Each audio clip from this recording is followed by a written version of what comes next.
एक राजा ब्राह्मणों को भोज में महल के आंगन में भोजन करा रहा था। राजा का रसोइया खुले आंगन में भोजन पका रहा था। उसी समय एक चील अपने पंजे में एक जिंदा सांप को लेकर राजा के महल के ऊपर से गुजरी। तब पंजों में दबे सांप ने अपनी आत्मरक्षा में चील से बचने के लिए अपने फन से जहर निकाला। तब रसोइया जो लंगर ब्राह्मणों के लिए पका रहा था, उस लंगर में सांप के मुख से निकली जहर की कुछ बूंदें खाने में गिर गईं। किसी को कुछ पता नहीं चला। फलस्वरूप वह ब्राह्मण जो भोजन करने आए थे, उन सबकी जहरीला खाना खाते ही मौत हो गई। अब जब राजा को सारे ब्राह्मणों की मृत्यु का पता चला तो ब्रह्मा हत्या होने से उसे बहुत दुख हुआ। ऐसे में अब ऊपर बैठे यमराज के लिए भी यह फैसला लेना मुश्किल हो गया कि इस पाप कर्म का फल किसके खाते में जाएगा। राजा, जिसको पता ही नहीं था कि खाना जहरीला हो गया है, या रसोइया, जिसको पता ही नहीं था कि खाना बनाते समय वह जहरीला हो गया है, या वह चील जो जहरीला सांप लिए राजा के ऊपर से गुजरी, या वह सांप जिसने अपनी आत्मरक्षा में जहर निकाला। बहुत दिनों तक यह मामला यमराज के दरबार में अटका रहा। फिर कुछ समय बाद कुछ ब्राह्मण राजा से मिलने उस राज्य में आए और उन्होंने किसी महिला से महल का रास्ता पूछा। उस महिला ने महल का रास्ता तो बता दिया, पर रास्ता बताने के साथ साथ ब्राह्मणों से यह भी कह दिया, देखो भाई, जरा ध्यान रखना, वह राजा आप जैसे ब्राह्मणों को खाने में जहर देकर मार देता है। बस जैसे ही उस महिला ने यह शब्द कहे, उसी समय यमराज ने फैसला ले लिया कि उन मृत ब्राह्मणों की मृत्यु के पाप का फल इस महिला के खाते में जाएगा और इसे उस पाप का फल भुगतना होगा। यमराज के दूतों ने पूछा, प्रभु, ऐसा क्यों, जबकि उन मृत ब्राह्मणों की हत्या में उस महिला की कोई भूमिका भी नहीं थी?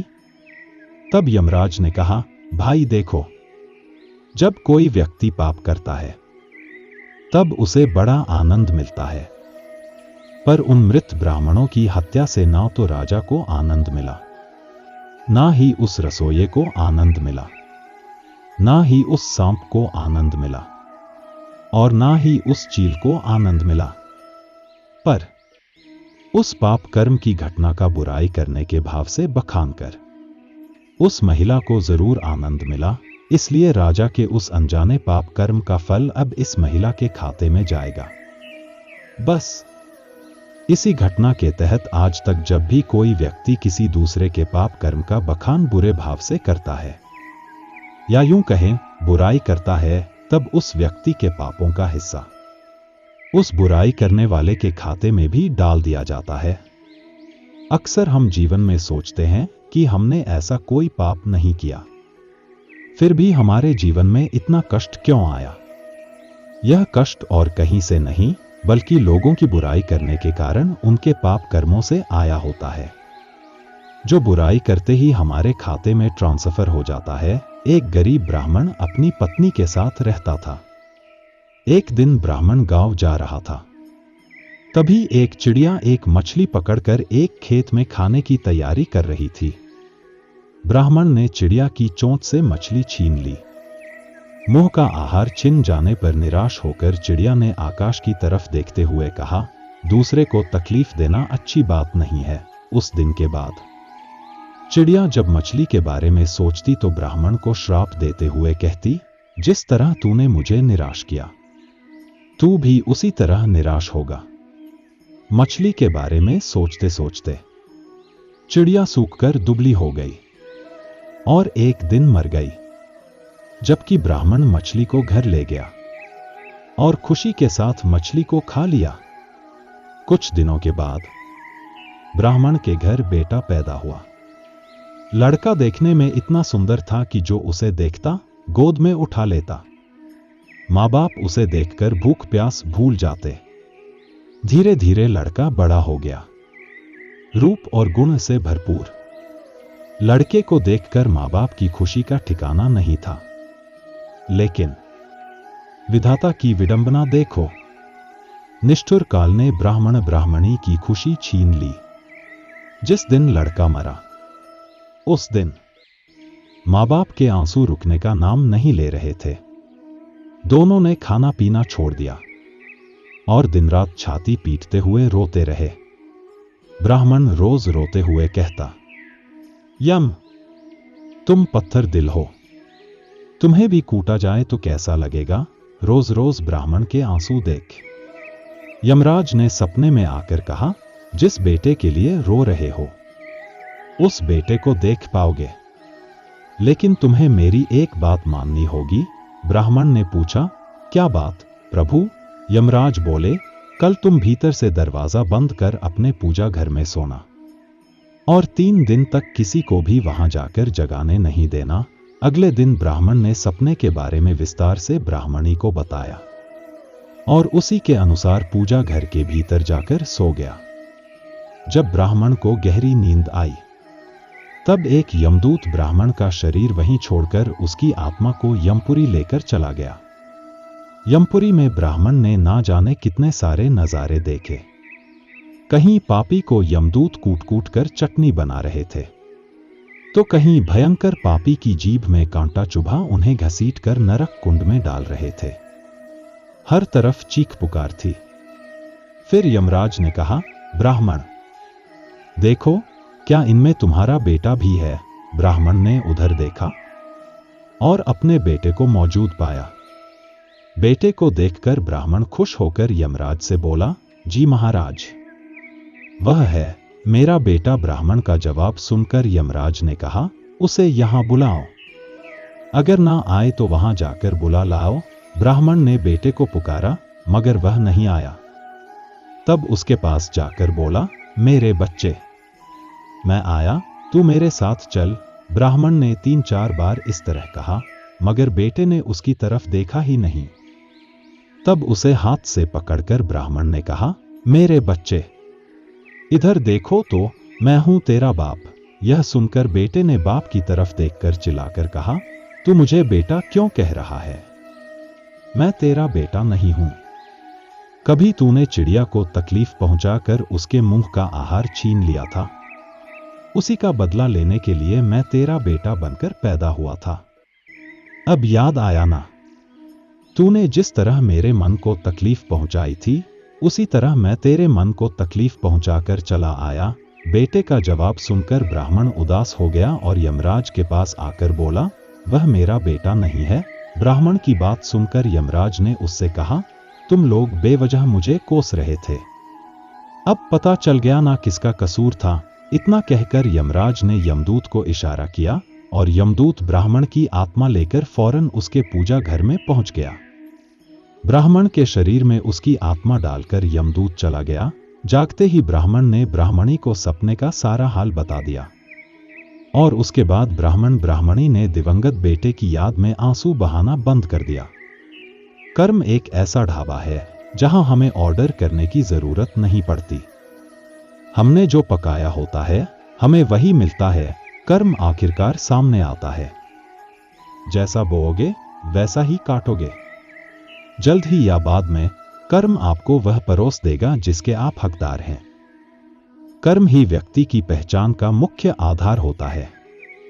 आपके कर्म आपके चरित्र को परिलक्षित करते हैं। जीवन में सफलता प्राप्त करने के लिए हमें हमेशा सत्कर्म करने चाहिए, क्योंकि कर्म ही हमारे भविष्य को निर्धारित करते हैं। निश्चित रूप से यह कर्म का सिद्धांत होता है, जो कुछ भी हम दूसरों के प्रति करते हैं वही हमें भविष्य में मिलता है। धर्म और कर्म 2 पहियों की तरह हैं, जो हमें जीवन के सही पथ पर चलाने में मदद करते हैं। इन दोनों के बिना हम अपने सच्चे उद्देश्य को प्राप्त नहीं कर सकते। एक व्यक्ति के कर्म उसके विचारों, भावनाओं और इच्छाओं का प्रतिबिंब होते हैं। यदि हम अपनी सोच और कर्मों को सकारात्मक बनाते हैं तो हमारा भविष्य स्वतः रोशन हो जाता है। जोधपुर के पास एक गांव था। उस गांव में 2 कुत्ते रहते थे। दोनों आपस में गहरे मित्र थे, साथ साथ रहते तथा सोते थे। उनमें से एक कुत्ता काला था तो उसका नाम कालू था। दूसरा कुत्ता लाल था, अतः उसका नाम लालू था। एक दिन दोनों कुत्तों ने तीर्थ यात्रा करने की सोची, किंतु वे रास्ता नहीं जानते थे। दोनों ने निश्चय किया कि यात्रा आरंभ तो करें, रास्ता तो अपने आप निकल आएगा। एक दिन वह दोनों एक साथ तीर्थ यात्रा पर चल दिए। चलते चलते रात हो गई। वह दोनों एक पेड़ के नीचे सो गए। थके होने के कारण उन्हें नींद आ गई। सुबह होने पर फिर अपनी यात्रा पर चल पड़े। एक गांव के पास पहुंचने पर उन्हें भूख लग आई। वहां उन्हें कुछ चूहे दिखाई दिए। लालू की पूंछ खड़ी हो गई। वह कालू से बोला, क्यों गंडक जी, आप फरमाओ तो मैं इन 2-4 चूहों की चटनी बना डालूं। कालू ने गर्दन हिलाकर कहा, नहीं भाई लालू जी, हम तीर्थ यात्रा पर निकले हैं और तीर्थ यात्रा में किसी की हत्या करना पाप होता है। तो आप कोई दूसरा उपाय खोजो जिसमें कोई जीव की हत्या ना हो तथा हमें मांस भी ना खाना पड़े। दोनों कुत्ते एक दोराहे पर रुक गए। वहां पर एक मंदिर था। कुछ देर सुस्ताने के पश्चात दोनों ने फैसला किया कि अलग अलग दिशा की ओर चलना चाहिए, जिसको जो मिलेगा खा लेंगे। एक साथ चलते तो दोनों में से किसी का भी पेट नहीं भरता। दोनों कुत्ते अलग अलग दिशा में चल पड़े। चलने से पहले उन्होंने तय कर लिया कि वे वापस आकर इसी स्थान पर मिलेंगे। लालू कुत्ता चलते चलते एक गांव में पहुंचा। गांव में एक ब्राह्मण रहता था। वह पूजा पाठ करके भोजन करने ही जा रहा था। उसकी पत्नी ने उसके लिए थाल सजा कर रखा था। ब्राह्मण ने भोजन को भोग लगाया ही था कि लालू कुत्ते ने झट से उसकी थाली में मुंह डाल दिया तथा एक पूरी उठाकर भागा। ब्राह्मण ने हरे राम कहा तथा हाथ धोकर उठ गया। उसने अपनी पत्नी से कहा, बेचारे, यह गंडक जी भी भूखे हैं, सो आप यह थाली इन्हें ही खिला दीजिए। ब्राह्मण की पत्नी गुस्से से बोली, आप यह क्या कह रहे हैं? इस गंडक जी को यह थाली, इसमें कितने चोखे चोखे पकवान हैं, खीर, पूरी, 2 तरह की सब्जी, अचार, दही। ब्राह्मण दया भाव से बोला, तुम ठीक कहती हो, पर यह भी भूखे होंगे। आप तो यह थाली इन्हें ही दे दें। सोच लो कि इनके ही भाग्य में लिखी थी। इसके पश्चात ब्राह्मण ने लालू कुत्ते को खूब पेट भरकर भोजन करवाया। लालू ने उसे खूब दुआएं दी। उधर कालू कुत्ता एक किसान के यहां पहुंचा। किसान अपने खेत में काम कर रहा था। उसकी पत्नी थाल रखकर गई थी। थाल में बाजरे की रोटियां और सांगरिया का साग था। खेत का काम पूरा करके वह थाल खोलकर खाना खाने को तैयार हुआ ही था कि कालू ने तुरंत ही उसके भोजन में मुंह डाला तथा थोड़ी सी रोटी का टुकड़ा तोड़कर भागा। किसान एकदम गुस्से से भर उठा। उसकी आंखें अंगारों के समान लाल हो गईं। उसने अपनी लाठी उठाई। गाली देते हुए उसने लाठी से इतनी जोर से वार किया कि कुत्ते की कमर टूट गई।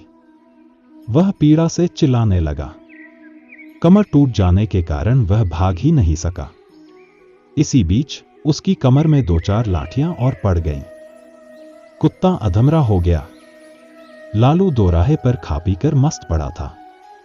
वह आंखें फाड़ फाड़ कर अपने साथी की प्रतीक्षा कर रहा था। थोड़ी देर बाद उसे कालू नजर आया।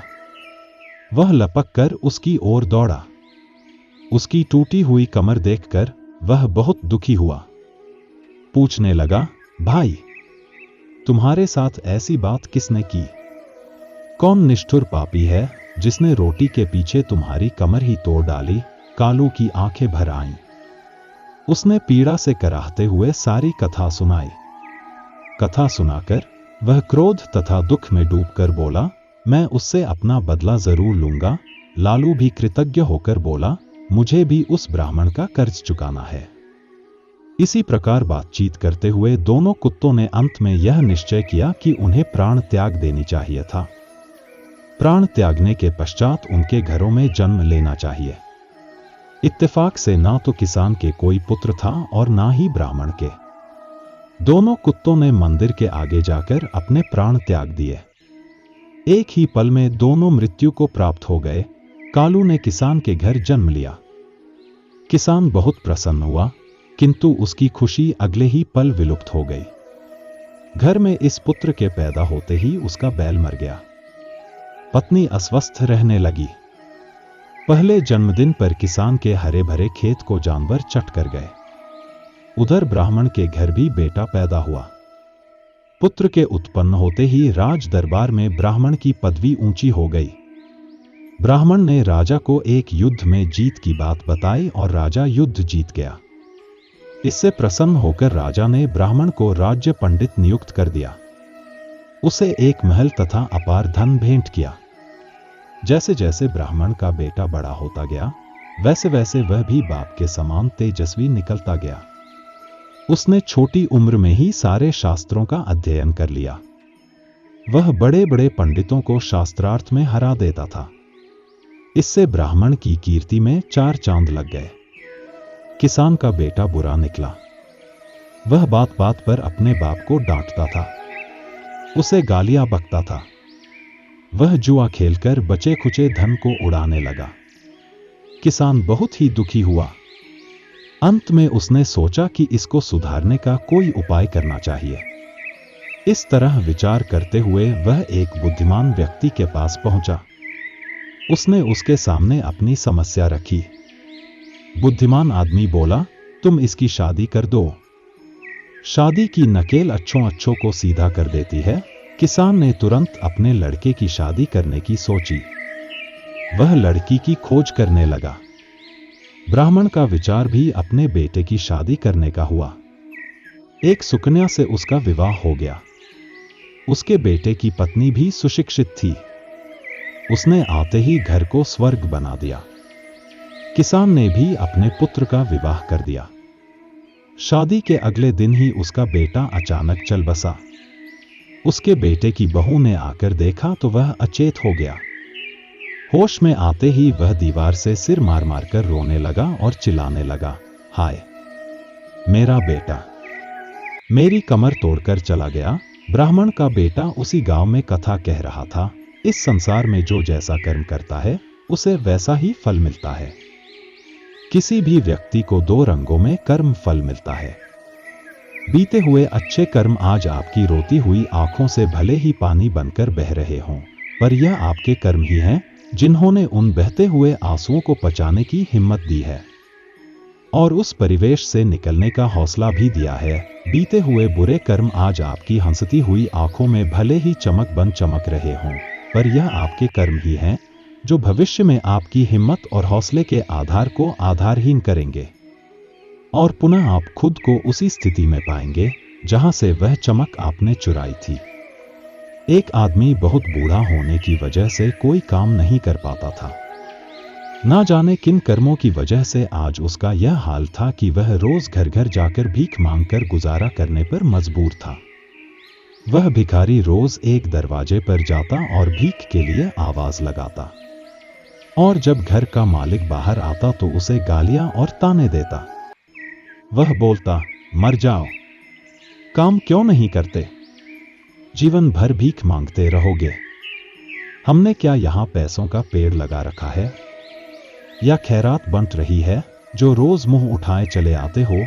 कभी कभी गुस्से में उसे धकेल भी देता, पर भिखारी बस इतना ही कहता, ईश्वर तुम्हारे पापों को क्षमा करे।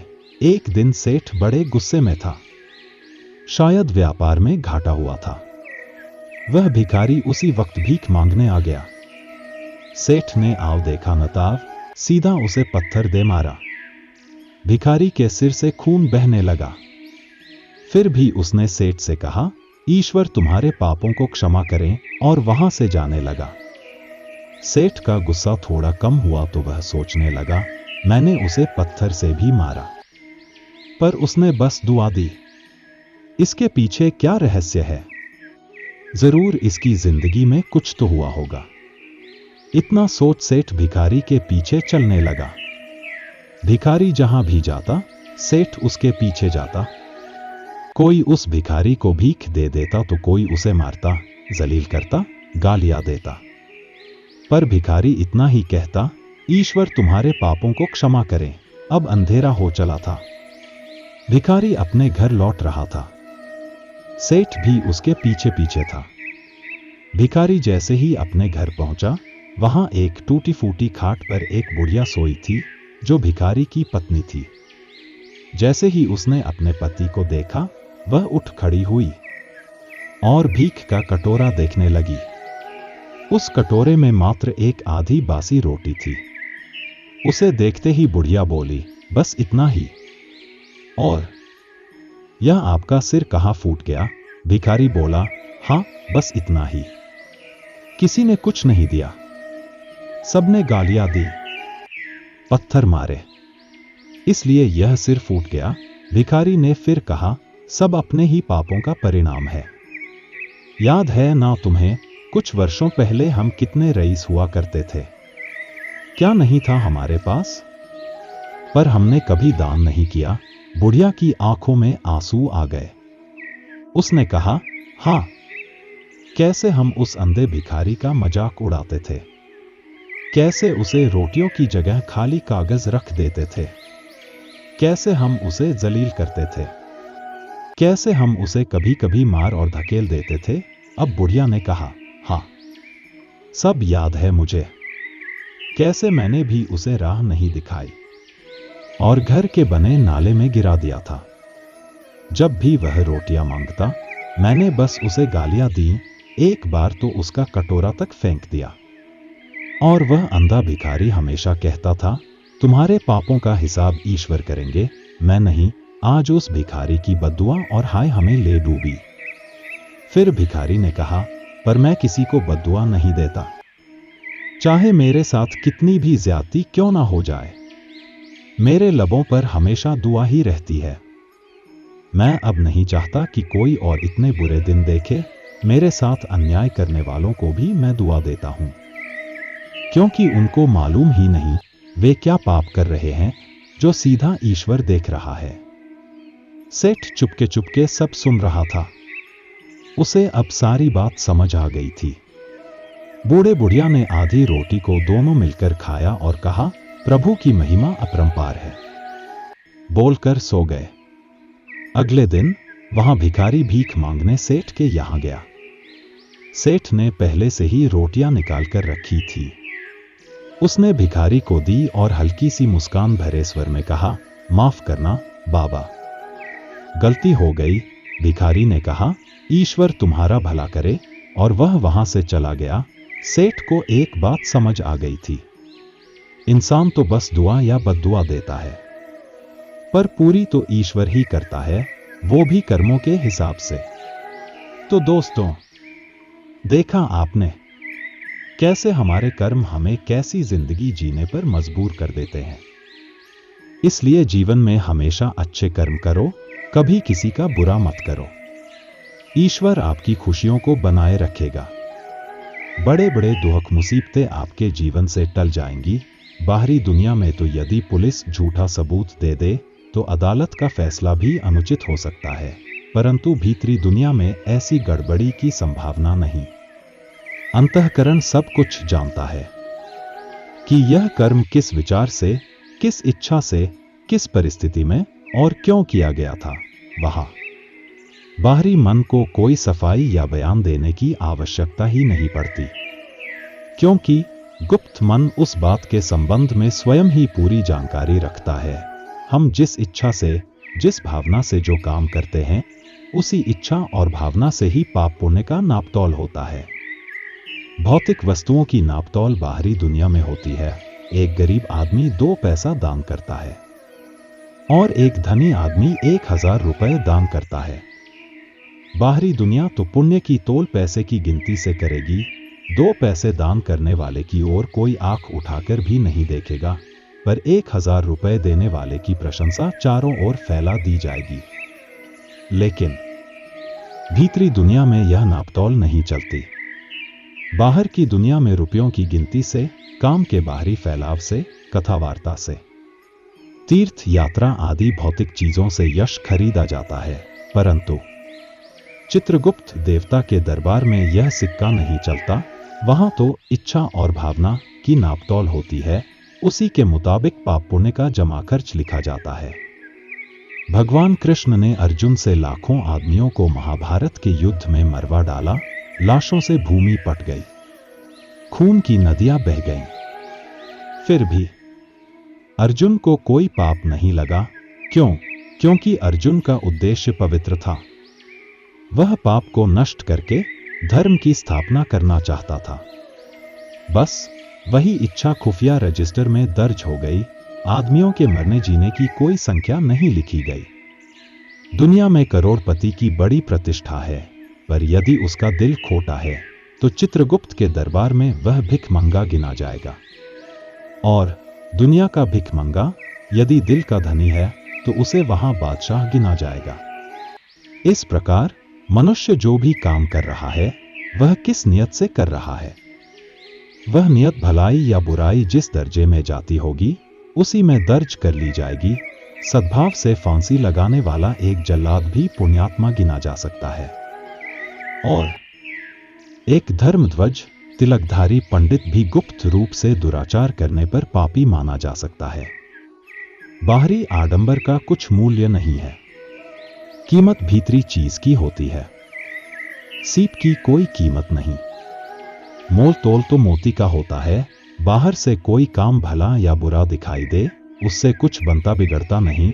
असली तत्व तो उस इच्छा और भावना में है जिससे प्रेरित होकर वह काम किया गया है। पाप पुण्य की जड़ कार्य और प्रदर्शन में नहीं, बल्कि निश्चित रूप से इच्छा और भावना में ही है। दोस्तों, हमारे जीवन में जो भी परेशानियां आती हैं उनका संबंध कहीं ना कहीं हमारे कर्मों से होता है।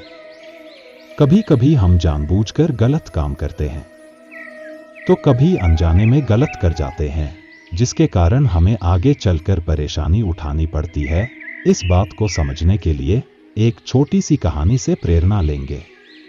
तो दोस्तों, जीवन में हमेशा अच्छे कर्म करें और दूसरों को भी अच्छे कर्म करने के लिए प्रेरित करें।